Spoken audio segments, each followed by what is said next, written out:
I kind of pretended that I had a mentor by just listening to audiobooks and YouTube videos and that sort of thing, whether it was Tony Robbins or Brian Tracy, or a lot of even just Bigger Pockets podcasts, right? And I use that to be my mentor. And I say that because I know for a lot of people out there that haven't started, it's very difficult to find a mentor. But if we're resourceful enough and can gather that information online, then that can really be your North Star.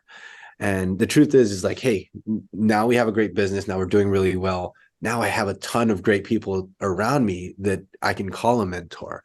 But I know that when I was starting off, when I was doing my first mobile home and pitching to investors, it was difficult to get anyone that would listen to me. So one is my mentor was always kind of virtually online and through books, YouTube, and podcasts. But I'm fortunate to have a lot of business partners as mentors of mine now. Very cool. And I love that. I love that perspective of the question of what did it look like starting out, right? Because let's just say mentors can be very hard. And if you find one, that can be very expensive. So early on, you're like, well, how am I going to afford that? I talk about it a lot. I believe in coaching a lot. I believe in the expense, but I also understand that perspective of it's hard to find, to your point, and or you're gonna have to pay quite a bit, which maybe you can't do, which is totally okay. I've actually heard of a few people say this. They'll say, okay, I listened to a certain podcast so much that person honestly became my sort of de facto mentor. I think you could say that about like a Brandon Turner, for example. Like, I listened to probably 200 Bigger Pockets podcasts in a year period, which, doing the math, like probably maybe more than that, like probably one a day at least.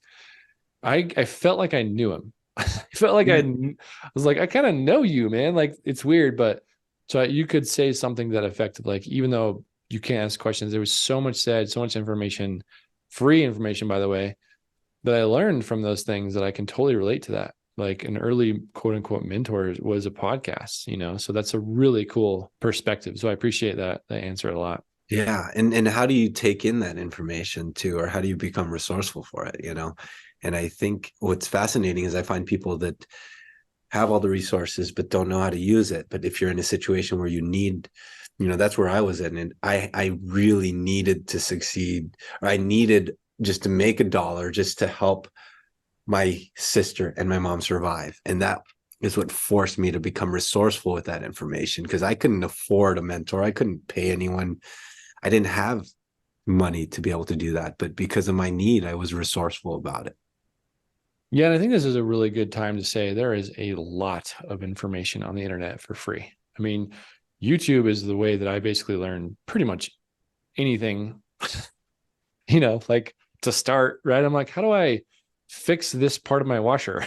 Like YouTube. And so that kind of actually trickles into all the way up to like investing. There's just so many tools between books, podcasts. Books aren't free, but there's a lot of ebooks that are. And YouTube, there's just a lot of information out there. So it's worth saying. To your point, good for you for taking the free information and running with it. That's awesome. And, that's a tough situation that puts you in that, but you made the most of it by the sounds of it and you ran with it. So it's really cool.